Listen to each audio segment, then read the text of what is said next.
দায়িত্বশীলতার সঙ্গে শুধু ভারত নয়, সারা পৃথিবীর ওয়াহাবি মৌলভীদেরকে চ্যালেঞ্জ করতেছি, তাদের মৃত্যু পর্যন্ত কোন নির্ভরযোগ্য কিতাব থেকে প্রমাণ করা সম্ভব হবে না। মুসলমান সুবহানাল্লাহ, বেশক বেশক হক পর্যন্ত প্রমাণ করা সম্ভব হবে না যে কোন মাজারের মুরগের মাংস খাওয়া হারাম তো দূরের কথা, নাজায়েজ পর্যন্ত প্রমাণ করা সম্ভবপর হবে না।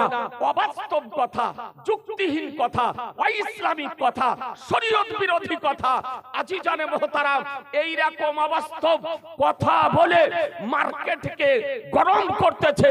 আপনাদেরকে সুন্নি জামাতের পক্ষ থেকে মেসেজ দিতে চাই, পয়গাম দিতে চাই, যদি এই আপনার ভুঁইফোড় বক্তাকে যদি কোথাও পান, আপনাদেরকে বলতেছি ওকে অ্যাটাক করার দরকার নাই, ভদ্রভাবে ধরুন, ধরার পর তাকে মুনাজারাতে বসার ব্যবস্থা করুন। মুসলমান নারায়ে তাকবীর, নারায়ে তাকবীর, নারে রিসালাত, মাসলাকে আলা হযরত, মুনাজির আহলে সুন্নাত। বেশক যে কোনো ডিস্ট্রিক্টে হোক, সে বর্ধমানে হোক, বীরভূমে হোক, মুর্শিদাবাদে হোক, মালদাতে হোক, যে কোনো ডিস্ট্রিক্টে হোক, যদি এই ভুঁইফোড় বক্তা, আগাছা বক্তাকে যদি পান, আগে ধরে ওকে মুনাজারাতে বসার ব্যবস্থা করেন।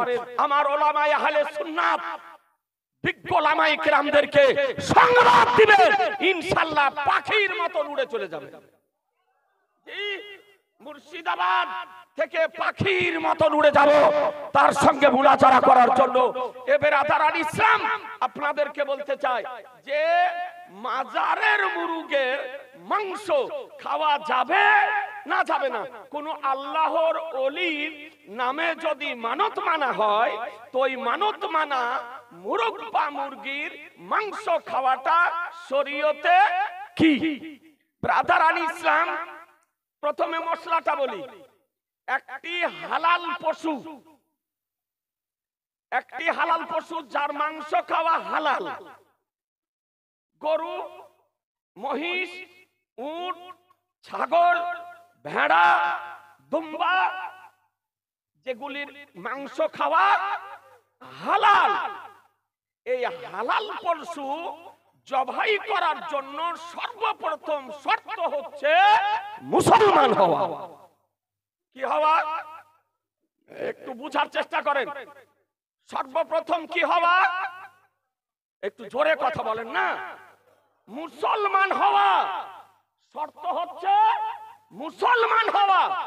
যদি এই হালাল পশুগুলি কোন বিধর্মী যদি হালাল করে, তবে তার মাংস খাওয়া হারাম। মশলা বুঝা গেল? হালাল পশু জবাই করলো কে? বিধর্মী, কোন কাফের, কোন মুশরিক, তবে সেই পশুর মাংস খাওয়া হারাম। দ্বিতীয় বিষয়, যে কোন হালাল পশু, ছাগল, গরু, মহিষ, উট, ভেড়া, দুম্বা, কোন হালাল পশু কোন মুসলিম ব্যক্তি জবাই করলো, কিন্তু আল্লাহর নাম বাদ দিয়ে অন্য কারো নামে জবাই করলো, তাহলে সেই পশুর মাংস খাওয়া হারাম। সেই পশুর মাংস খাওয়া, জোরে বলেন না একটু, সেই পশুর মাংস খাওয়া হারাম। তাহলে বোঝা গেল যে কোন হালাল পশু যদি কোন বিধর্মী কাফের মুশরিকে যদি জবাই করে, তবে তার মাংস খাওয়া হারাম। অথবা কোন হালাল পশু কোন মুসলিম ব্যক্তি জবাই করলো, আল্লাহর নাম বাদ দিয়ে অন্য কারো নামে জবাই করলো, তবুও সেই পশুর মাংস খাওয়া হারাম। মশলা দুটি বুঝা গেল? এ বিরাদারান ইসলাম, এখন বিষয় হলো যে আমরা আল্লাহর ওলি নামে যে মুরগ বা খাসির মানত মানি, মানত মানার পর আপনার পাথর চাপড়ি নিয়ে যায় বা কোন আল্লাহর ওলির মাজার শরীফে নিয়ে যায়, নিয়ে যাওয়ার পর জবাই করি, তো জবাই করার সময় ওই পশুটি আল্লাহর নামে জবাই করা হয় না আল্লাহর ওলির নামে জবাই করা হয়? জোরে বলতে হবে যে কার নামে জবাই করা হয়? আল্লাহর ওলির নামে জবাই করা হয় না। কার নামে জবাই করা হয়? আল্লাহর নামে জবাই করা হয়। এ বেরাদারান ইসলাম, কেবলমাত্র সম্পর্ক করা হয় দাতা মাহবুব শাহর নামের দিকে বা গাউসে পাকের নামের দিকে বা খাজা গরিবে নওয়াজের দিকে বা আলা হযরতের নামের দিকে বা মাকতুব সিমনানির নামের দিকে বা কোন ওলির নামের দিকে বা কোন পীরের নামের দিকে সম্পর্ক করাতে ওই পশুর মাংস হারাম হবে না। যদি পশু জবাই করা হয় আল্লাহর নামে, তবে সেই পশুর মাংস খাওয়া জায়েজ জায়েজ জায়েজ। মুসলমান, আপনাদেরকে বলতে চাই, একটা পাগল কেউ কোন পশু কোন সুড্ডি জনগণের মধ্যে একটা পাগল পশু জবাই করার সময় বলে না দাতা মাহবুব শাহ রাহমাতুল্লাহ আলাইহি বলে জবাই করে? গাউসে পাক রাদিয়াল্লাহু তাআলা আনহু, খাজা গরিবে নওয়াজ রাদিয়াল্লাহু তাআলা আনহু, আখিয়ে পাক রাদিয়াল্লাহু তাআলা আনহু বলে কেউ জবাই করে? জি না। মুসলমান, আপনাদেরকে বলতে চাই যে আজকে কোন ওলির নামের দিকে সম্পর্ক করার ফলে সেই পশুর মাংস খাওয়া হারাম হবে না যদি আল্লাহর নামে জবাই করা হয়ে থাকে। এ বেরাদারান ইসলাম, গাউসে পাকের মুরগা খোদার নামে জবাই করা হয়, দাতা মাহবুব শাহর নামের মুরগা খোদার নামে জবাই করা হয়। আজকে গাউসে পাকের নামের মুরগা খোদার নামে জবাই করা হয়, আখিয়ে পাকের নামের মুরগা খোদার নামে জবাই করা হয়, আলাউল হক পান্ডবীর নামের মুরগা খোদার নামে জবাই করা হয়, আমার আলা হযরতের নামের মুরগা খোদার নামে জবাই করা হয়। আর যে হালাল পশু খোদার নামে জবাই করা হয় তার মাংস খাওয়া জায়েজ। মুসলমান, নারায়ে তাকবীর, নারায়ে তাকবীর, নারে রিসালাত, মাসলাকে আলা হযরত, মুনাজিরে আহলে সুন্নাত। আছি জানে মুহতারাম, সমস্ত কিতাব নিয়ে আসতে পারিনি। তাফসিরে রুহুল বায়ান পিওর আরবি, তাফসিরে রুহুল মানি পিওর আরবি, তাফসিরে কাবির পিওর আরবি, তাফসিরে মাঝারি পিওর আরবি, তাফসিরে ইবনে আব্বাস পিওর আরবি, তাফসিরে ইবনে তাবারি পিওর আরবি, তাফসিরে জালালাইন পিওর আরবি, তাফসিরে মুআল্লিমুত তানজিল পিওর আরবি। যে তাফসির গুলো আমার মাদ্রাসা লাইব্রেরিতে আছে সেই তাফসির গুলির নাম আপনাকে বললাম। এই তাফসির গুলির সঙ্গে একটা তাফসির নিয়ে এসেছি, এ দেখতেছেন আত-তাফসিরাতুল আহমাদিয়া। এই তাফসিরে আহমাদিয়া রাইটার মোগল শাসকগণের মধ্যে শ্রেষ্ঠ শাসক সম্রাট আওরঙ্গজেব আলাইহির রহমান রিদওয়ানের পীর মুর্শিদ ওস্তাদে গেরামি মোল্লা জীবন রাহমাতুল্লাহ আলাইহি। এ তাফসিরে আহমাদিয়া। আসুন একটি তাফসির আপনাকে দেখাই। ব্রাদারান ইসলাম, কোরআন শরীফ আপনার দ্বিতীয় পারা সূরা বাকারা আয়াত নাম্বার 173, আয়াত নাম্বার 173। এ ব্রাদারান ইসলাম, একটু আয়াতটা দেখুন। সূরা বাকারা 2 পারা আয়াত নাম্বার 173। আয়াতটি দেখুন আগে। ইন্নামা হাররামা আলাইকুমুল মাইতাতা ওয়াদ দামা ওয়া লাহমাল খিনজিরি ওয়া মা উহিল্লা বিহি লিগাইরিল্লাহ। বাংলা অনুবাদ, কে তোমাদের জন্য আল্লাহ তাআলা হারাম করেছেন মৃত পশুর মাংস খাওয়া। কি পশুর? মৃত পশুর মাংস খাওয়া। ওয়া দামা প্রবাহিত রক্ত, ওয়া লাহমাল খিনজির এবং শূকরের মাংস, ওয়া মা উহিল্লা বিহি লিগাইরিল্লাহ এবং ওই পশুর মাংস যে পশু আল্লাহর নাম ব্যতিরেকে অন্য কারো নামে জবাই করা হয়েছে। তরজমা বুঝতে পারলেন? কোরআন শরীফের আয়াত। ওই পশু, যে পশু জবাই করার সময় আল্লাহর নাম ব্যতিরেকে অন্য কারো নামে জবাই করা হয়েছে সেই পশুর মাংস। এই জায়গাতে আল্লাহ চারটি বিষয়কে হারাম করেছেন। একটি হলো মৃত পশু, দ্বিতীয় প্রবাহিত রক্ত, তৃতীয় হলো শুকুরের মাংস, আর চতুর্থ হলো যে হালাল পশু আল্লাহ ব্যতিরেকে অন্য কারো নামে জবাই করা হয়েছে তার মাংস খাওয়া হারাম। এই চারটি বিষয়।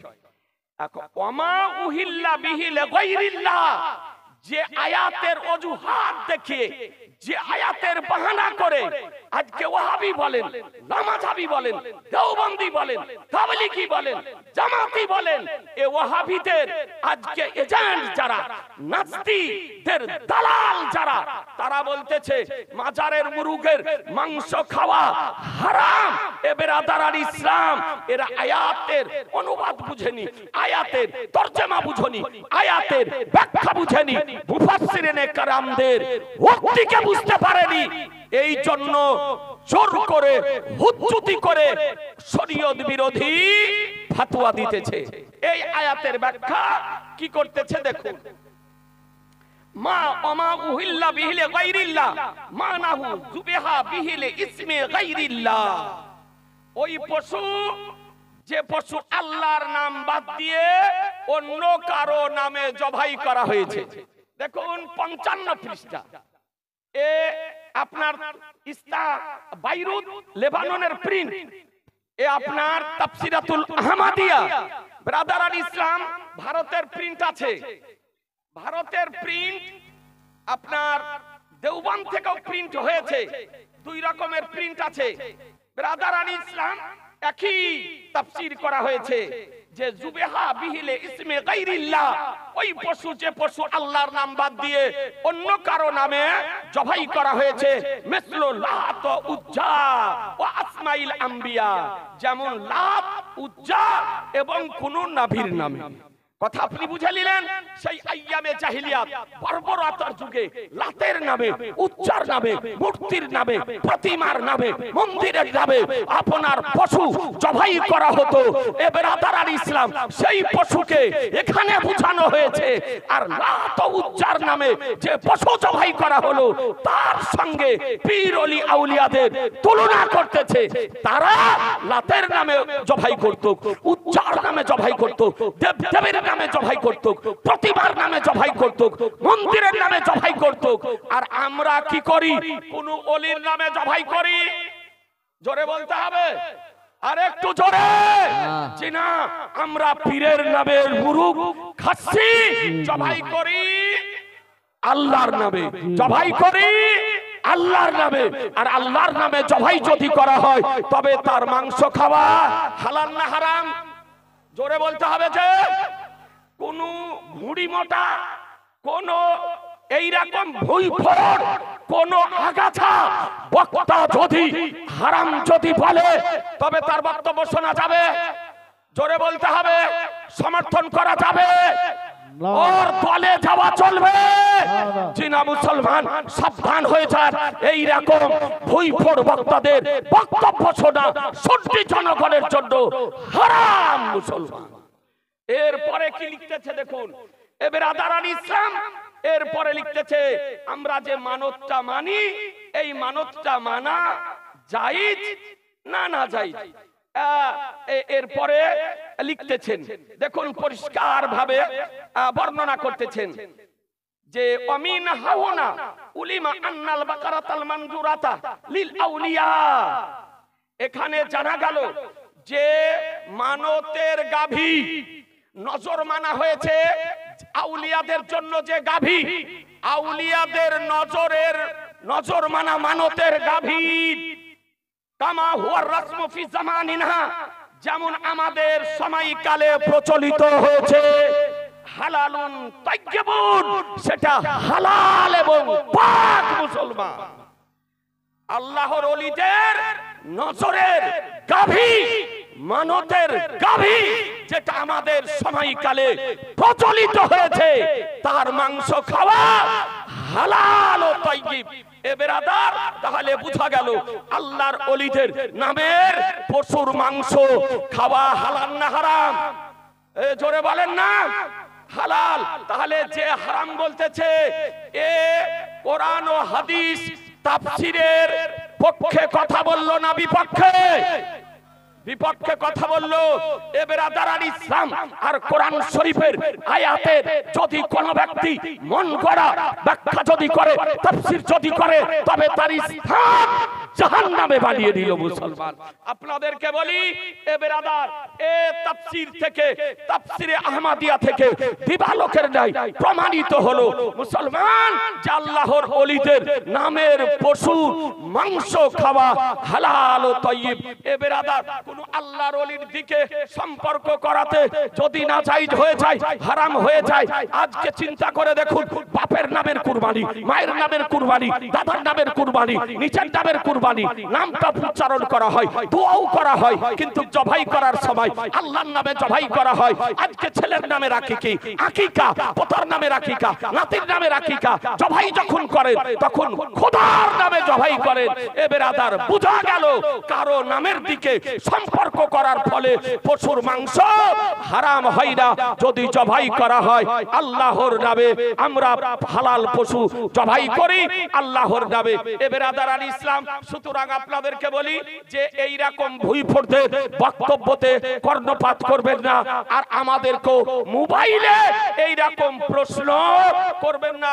বোধহয় 100 জায়গা থেকে আপনার মোবাইলে ফোন করা হচ্ছে যে মাজারের মাংস, মুরগের মাংস খাওয়া বলে শুকুরের মাংস খাওয়া অপেক্ষা নিকৃষ্ট। এ বেরাদার, আপনাদেরকে বলবো এই সমস্ত ভুইফোঁড়দের বক্তব্যে কান দেবেন না। আর একটা কথা বলি 1 মিনিটের জন্য, যে বলছে যেমন ঘোড়ার ডিমের অস্তিত্ব নাই, এইরকম পীরের অস্তিত্ব শরীয়তে নাই। ঘোড়ার ডিমের যেমন অস্তিত্ব নেই, এইরকম পীরের ও অস্তিত্ব ইসলামে নাই। এই সমস্ত মূর্খদের কথায় কান দেবেন না। এ বেরাদারান ইসলাম, এটা যদি কোন ব্যক্তি আপনার প্রমাণ করতে পারে যে ওলিদের অস্তিত্ব কোরআন হাদিসে নাই, ইসলামে নাই, এই রকম প্রমাণ অতীতেও কোন ওয়াহাবীর পক্ষে করা সম্ভব হয়নি, কিয়ামতের পূর্ব পর্যন্ত পৃথিবীর কোন ওয়াহাবীর পক্ষে প্রমাণ করা সম্ভব হবে না মুসলমান। সুতরাং আপনাদেরকে বলি যে আহলুস সুন্নাত আল জামাতের আকীদা বলির উপরে পাহাড়ের মতো স্থির থাকুন। দেওবন্দি, ওয়াহাবি, গায়র মুকাল্লিদ, লামাযহাবি, জামাতি, তাবলিগি, কাদিয়ানি, এই সমস্ত জাহান্নামী দলের বক্তাদের বক্তব্য আপনারা শুনবেন না, শুনবেন না, শুনবেন না, কারণ এদের বক্তব্য শুনলে আপনাদের ঈমান নষ্ট হয়ে যাবে। আমরা মসলাকে আলা হযরত মান্যকারী ভাই, যে মসলাকে আলা হযরত মান্য করে ওকে মান্য করি, আর যে মসলাকে আলা হযরত মান্য করে না ওকে আমরা মান্য করি না। নতুন রাস্তা নয়, যেটা আহলুস সুন্নাত আল জামাতের রাস্তা, সেটাই হলো মসলাকে আলা হযরত। আমার আলা হযরতের 2 জন সাহেবজাদা, বড় সাহেবজাদার নাম হুজ্জাতুল ইসলাম হুজুর হামিদ রাজা খাঁ আলাইহির রহমা রিদওয়ান, আর দ্বিতীয় সন্তানের নাম মুফতি আজমে আলামে ইসলাম হুজুর মুস্তাফা রাজা খাঁ রাদিয়াল্লাহু তাআলা আনহু। তিনি মায়ের পেটের ওলি, তিনি মায়ের পেটের ওলি। হুজ্জাতুল ইসলামের জন্মের পর 18 বছর পর মুফতি আজমে আলামে ইসলামের জন্ম আমার আলা হযরত আল্লাহর দরবারে চেয়ে নিয়েছিলেন। আলা হযরতে আলা হযরত আল্লাহর দরবারে চেয়ে নিয়েছিলেন যে আল্লাহ তুমি আমাকে এমন একটি পুত্র সন্তান দাও যেন দ্বীনের খিদমত যেন করতে পারে। 18 বছর পর মুফতি আজমে হিন্দ হুজুর মুস্তাফা রাজা খাঁ আলাইহি রহমা রিদওয়ান তিনি পৃথিবীতে এসেছিলেন, আর তার জন্মের সংবাদ তার পীর ও মুর্শিদ সাইয়্যিদ আলে রাসূল মারহারবি রাহমাতুল্লাহ আলাইহি মারেহারা শরীফ থেকে দিয়েছিলেন। বেরাদার, বলতে চাই এই গাউসে, এই মুফতি আজমে হিন্দ আলাইহি রহমা রিদওয়ানকে ভারতবর্ষের সমস্ত আকাবিরে উলামায়ে আহলে সুন্নাত বলেছেন সাবিহে গাউসে আজম, हम সাবিহে গাউসে আজম। এ বেরাদারান ইসলাম, সমস্ত উচ্চাঙ্গের ওলামায়ে কেরামগণ একমত হয়ে বলেছেন যে তিনি হচ্ছেন সাবিহে গাউসে আজম। গাউসে আজমের কারামাত বলা হয়েছে মাদার জাত ওলি মুসলমান। তাই আপনাদেরকে বলি, জাহানে মুফতি আজমে হিন্দ আপনার প্রকাশিত হয়েছে এই রকম মোটা কিতাব, তাতে মোটা মনে হয় 100 জায়গার উপরে हम সাবিহে গাউসে আজম বলা হয়েছে। তো যদি কোন সে বক্তা হোক, মৌলবি হোক, আল্লামা হোক, ফাহামা হোক, মুফতি হোক, যদি আমার আলা হযরতের ব্যক্তিত্বের কে নিয়ে সমালোচনা যদি করে, মুফতি আজমে আলামে ইসলাম হুজুর মুস্তাফা রাজা খাজা খার ব্যক্তিত্বকে নিয়ে সমালোচনা যদি করে, তবে এই রকম বক্তাকে মানি না, এই রকম মুকাররিরকে মানি না, এই রকম মৌলবীকে সমর্থন করি না। কথা বুঝতে পারলেন? এ বেরাদারান ইসলাম সাবধান। এ বেরাদার, আপনাদেরকে বলি, যে মসলাকে আলা হযরতকে মানে না, মুফতি আজমে আলাম ইসলামকে মানে না, আমার সরকার আলা হযরতকে মানে না, বেরেলির সঙ্গে যাদের কানেকশন নাই, জেনে নিতে হবে তার ঈমানে ভেজাল আছে। কিছু সোলেহ কুল্লি বেরিয়েছে, পোশাক দেখে মনে হবে টিটিএস, যেমন জুব্বা তেমনি পাগড়ি তেমনি চেহারা, মনে হবে পাকা টিটিএস, কিন্তু সোলেহ কুল্লির জন্ম দিতেছে এই রকম বক্তা থেকে আপনাদের আমাদেরকে বিরত থাকতে হবে মুসলমান। আপনাদেরকে অনুরোধ করব যে সোলেহ কুল্লি যদি হয়, যে দেওবন্দির বিরুদ্ধে বলে না, তাবলীগের বিরুদ্ধে বলে না, ওকেও ভালো বলে, একেও ভালো বলে, এরও সঙ্গে চলে, ওরও সঙ্গে চলে, তাকেই তো বলে সোলেহ কুল্লি। এবং বেরাদার, এই রকম বক্তা থেকে আমাদেরকে বেঁচে থাকতে হবে। বেরাদারান ইসলাম, এটা একটা দায়িত্বশীল জায়গা। চরম শ্রদ্ধা করি, চরম সম্মান করি বারাক গদ্দি নাসির ছোট হুজুর কেবলা মাদ্দাজিল্লাহুল আলীকে মাথার তাজ মনে করি এবং নিজের জায়গা মনে করে এখানে আসি। ব্রাদার ইসলাম, জালসার পিছনে আমরা ছুটি না, এটা অহংকারের কথা বলছি না, গর্বের কথা বলছি না। জালসার পিছনে আমরা ছুটি না, জালসা আমাদের পিছনে ছুটে। যার প্রয়োজন হয় সে নেই, তাই বলে আমাকে জালসা করতে হবে, এই জালসার পিছনে ছুটি না।